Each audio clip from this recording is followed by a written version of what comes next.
Mr. President. Democratic whip. We're in quorum call. I ask consent the quorum call be suspended. Without objection. Mr. President, it's an unusual sighting of a senator in the Capitol between Christmas and New Year's. This is one time we really try to reserve for our personal and family responsibilities. Our family, like others, looks forward to the Christmas season. It's one time a year we desperately try to find ways to come together. Of course, COVID-19 intervened and made that more challenging. But even so, the notion of coming back to Washington this week and staying perhaps more than a day to try to finish our work is unusual, and the circumstances surrounding it are extraordinary as well. Not the least of which is the fact we have two bills that have to be thought of in context of our responsibilities. First and foremost is the National Defense Authorization Act. This month, both the House and the Senate passed with overwhelming bipartisan majorities the fiscal year 2021 National Defense Authorization Act. Senator Inhofe of Oklahoma, Republican, was on the floor before me. He and Senator Jack Reed of Rhode Island put in more time than most members can appreciate to make sure that this bill really served our military and the goal of national security. They came up with a good bill, one I was proud to support. This annual legislation has been signed into law for 6 consecutive decades. When the Senate fails to do anything, they always do the National Defense Authorization Bill. It shows that Congress can come together, at least on this measure, when it comes to supporting our men and women in uniform and keeping our country safe. This year, the bill authorizes $740.5 billion in defense spending. It provides another 3% well-deserved pay raise for our troops. It also recognizes that many in the armed forces are on the front lines here at home as well, helping fight the ongoing COVID-19 epidemic, providing our troops with necessary benefits and protections, including a 10% increase in hazardous duty pay. The bill also includes a number of provisions that I authored and supported, including language expressing strong support for the Baltic states and Ukraine, especially in the face of continued, unforgivable Russian aggression. It requires the renaming of military bases in the United States, which were once named in honor of Confederate generals, those who served in the Confederacy in an attempt to secede from the Union and to defend the institution of slavery, have been enshrined in the names of these bases for many, many years. This effort to rename them is long, long overdue. It tries to correct and recognize the mistakes of our past and really address the sensitive racial inequities at the Pentagon when it comes to this decision-making. It places restrictions on the transfer of military equipment to law enforcement agencies. We have to address the issue of militarization of our police at a time when we are, frankly, making an assessment of the role of police to make certain that the overwhelming majority of law enforcement officers who are good, principled, civic-minded individuals are honored, and those who fail to meet the test are removed from service. It expands benefits to our veterans who were exposed to Agent Orange during the Vietnam War. There are 191,000 Vietnam-era veterans in my state of Illinois. Many of them were exposed to toxins such as Agent Orange during their service and now are paying the price. It makes it easier for victims of military sexual trauma to report instances of such crime and expands support for survivors. The most recent horrible incident at Fort Hood was a reminder of what we need to do to bring the military into the 21st century when it comes to respecting the rights of all people, men and women. It strengthens safeguards against foreign cyber attacks. We know how important that is after the recent revelation, confirmed by Secretary of State Pompeo, that Russia is at work again, attempting to compromise our federal agencies, their data, their information, and the security secrets that they keep for our protection. It authorizes funding for PFAS-related research. If you've never heard the phrase PFAS before, I can tell you you're bound to hear it in the future. This was used as a flame retardant and in some other capacities on many Air Force bases and military bases around the United States. We're finding it's still there, and it's still dangerous. We need to put money into remediation to help these military installations, including Scott Air Force Base in Belleville, Illinois, where PFAS was detected earlier this year. Still, despite all the good things in this bill, the bipartisanship that supported it, President Trump decided to veto the bill, one of his rare vetoes. He prefers we continue to honor the Confederate leaders who committed treasonous atrocities in order to preserve slavery. I don't think that is reflective of the United States of today or its values, but that's his position. And when he was called out for this racist inclination, he changed the reasoning for his veto. He claims the bill didn't do enough to fight China, or that we should include a measure to address liability issues for tech companies. Never mind that tech company liability matters have nothing to do with the National Defense Authorization Act.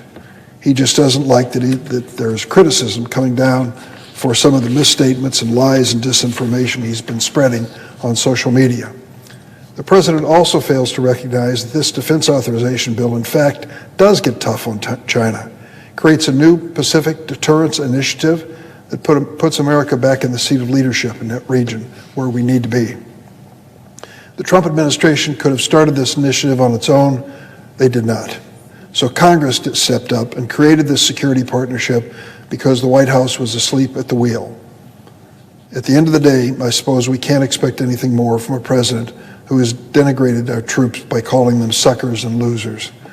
I voted to support the fiscal year 21 NDAA. I'll support it again to override this president's unforgivable and reckless veto. I'm glad the House did so on Monday. I hope we in the Senate do the same. Coming back to Washington was not something I looked forward to this week. I wanted to stay home. But I knew when it came to funding our troops, I had to be here. Many of my colleagues feel the same. I hope tomorrow we can take that up quickly. Then there was the drama around the COVID-19 relief bill. It was hard to describe what we went through in the last week to 10 days with messages from the White House. I wish that the president and those around him advising him would have called to mind the 335,000 Americans who've lost their lives due to this deadly pandemic, and many more who've lost a family member, a friend, or a loved one. In Illinois, we've lost 16,000 lives to COVID-19. Tragic, historic. I extend my deepest condolences to the friends and families of those who've died or are fighting this virus. Many are my friends. More than 121,000 Americans spent last night in a hospital, a grim new record of hospitalization, as our heroic nurses and doctors face unrelenting stress from this crisis. I just think as I reflect on the interviews with these men and women who are on the front line of healthcare, how stoic they usually are, how controlled they usually are, and how they're losing it now. The overwhelming numbers that they're facing, the terrible prospect of someone dying with a member of their family unable to even enter the room on the last minutes of their life. It's got to be heartbreaking on a scale that none of us can imagine. But think about doing that every single day. They've done it. And I tell you, we will never be able to repay them with our gratitude. They are true American heroes. Many of us returned to Washington this week, as I said, celebrating the holidays in a fashion like never before. Social distancing, Zooms, FaceTime, calls with family and loved ones. It's no substitute for the kids being there to open the gifts on Christmas morning, but it's the reality of what we face today. There is some hope on the horizon, and though I've been critical many times of the Trump administration, I do want to give the president credit for the Warp Speed program. It is amazing as I read the stories of what they were able to achieve in discovering not more than one, I hope, and more than two vaccines that can treat Americans and people around the world, keep them safe as they face this coronavirus. We broke all the records in the discovery of these vaccines, and as I read about it, I am continued to be grateful and want to make sure America recognizes the doctors, the scientists, the researchers, Barney Graham, I didn't know his name until yesterday, and it came out in a story published in the New Yorker. He works at the National Institute of Health.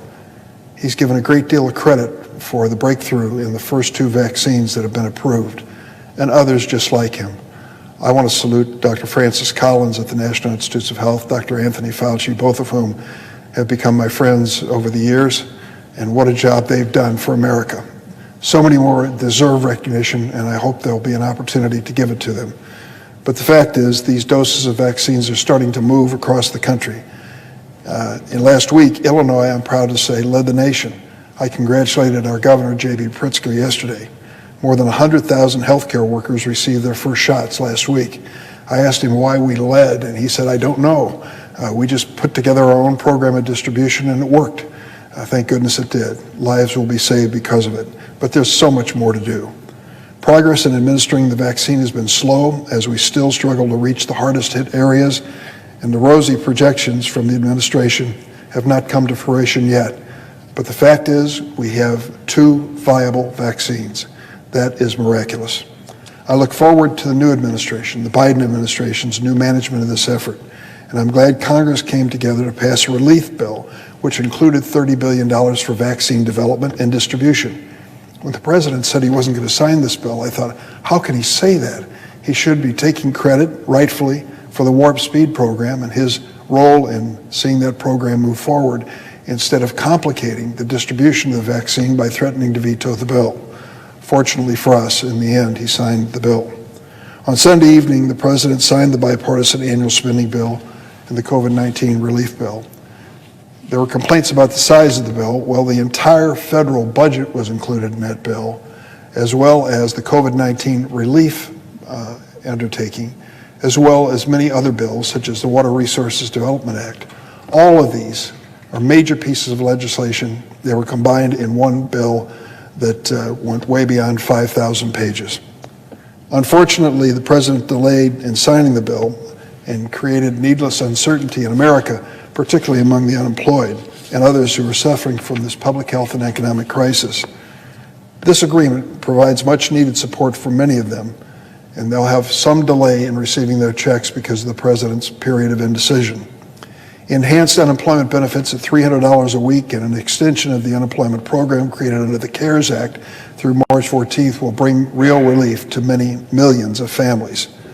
$325 billion, possibly the largest single item in the COVID relief bill, went to provide our nation's ailing small businesses another chance at survival. The Paycheck Protection Program worked in the initial CARES Act. It was renewed in this undertaking. An extension of the federal eviction moratorium through January 2021, coupled with $25 billion in emergency rental assistance, will literally mean that people are not evicted right after Christmas. Approximately $850 million is going to Illinois to help keep families in their homes during this pandemic. The 15% increase in nutrition assistance is certainly needed. It goes through the SNAP program, which was historically known as food stamps, to make sure that families do have something on the table. I can tell you, I woke up this morning in Springfield, Illinois, to look at the front page newspaper to learn that an anonymous donor had given our local food bank $500,000. And the people of the food bank were, of course, appreciative and said they desperately needed it in my hometown and in towns all across America. So this increase in food stamp assistance is long overdue, and I'm glad it was included. The bill included a number of important measures, but we have to go to work to make sure that we deal with the short-term emergency response to this bill, but do more. We address the needs to meet the needs of the pandemic immediately, but more will follow. It was a tough negotiation and honest compromise. I was happy to be part of a bipartisan group of senators who may have got the ball rolling, at least we think we did, and handed it over to the leaders to finish the job. I think what we achieved on a bipartisan basis was largely included in the final bill, and it addressed the major elements that were necessary. One of the most important items that Congress failed to reach an agreement on was funding for state and local governments. States and localities are struggling with increased costs and decreased revenues due to the pandemic. By this summer, my home state of Illinois will have lost more than $5 billion in revenues. I can tell you that that's going to cause pain and cutbacks. This is not money that was lost in our pension system, which has its own share of troubles, but money that is directly attributable to the downturn in revenues because of the COVID-19 pandemic. It isn't just happening in Illinois, it's happening all around the country, in red and blue states, our neighboring state of Kentucky to the south of us, facing the same hardships we are. Federal funding for states and localities needs to be done for our great cities and great states that are struggling. And I certainly hope that the next president, when he's sworn in January 20th, will take this up as one of his highest priorities. Our nation's economic recovery is slowed down by budget cuts that will be necessary in states and localities because of this cutback in revenues. Now, the most widely discussed measure of the COVID-19 relief bill was the second round of economic impact payments. Just yesterday, the House of Representatives passed the CASH Act, a measure that would increase the direct payments to individuals, adults and children, from $600 to $2,000 for those who are earning less than $75,000 a year. The measure passed in the House by a vote of 275 to 174. Over the past several months, we've heard time and again from economists that we run the risk of doing too little and that far outweighs the risk of doing too much when it comes to this economic recovery. The head of the Federal Reserve, Chairman Powell, has really instructed us to keep the foot on the accelerator so that our economy doesn't slump into a recession.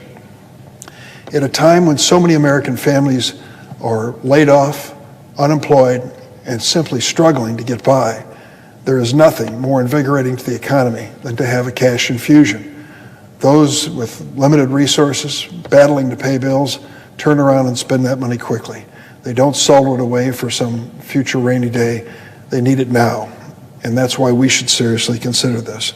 By passing this enhanced measure, we could restore the American public confidence in Washington in the fact that we are listening and working together on a bipartisan basis to respond. This measure that passed the House of Representatives has the support of the President, Speaker Pelosi, House Democrats, as well as many House Republicans. Leader Schumer and my Senate Democratic colleagues support it, so I hope Senator McConnell, the Republican leader, and his colleagues in the Republican caucus will join us and allow us to pass this bill quickly this week. Let's step up to the plate and get this done. The American people have waited too long for this relief. I, for one, am proud of my colleagues on both sides of the aisle for coming together and passing a meaningful relief bill. But the time for patting one another on the back is over. Let's finish the job. Let's make sure that we have this authorization bill for the Department of Defense and that we come to the rescue of our families across America who need defense against the vagaries of this pandemic and this economy. We can finally see a slight glimmer of a light at the end of this tunnel.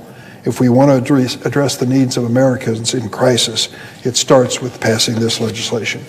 Mr. President, I yield the floor. Suggest the absence of quorum. Clerk will call the roll. Mr. Alexander.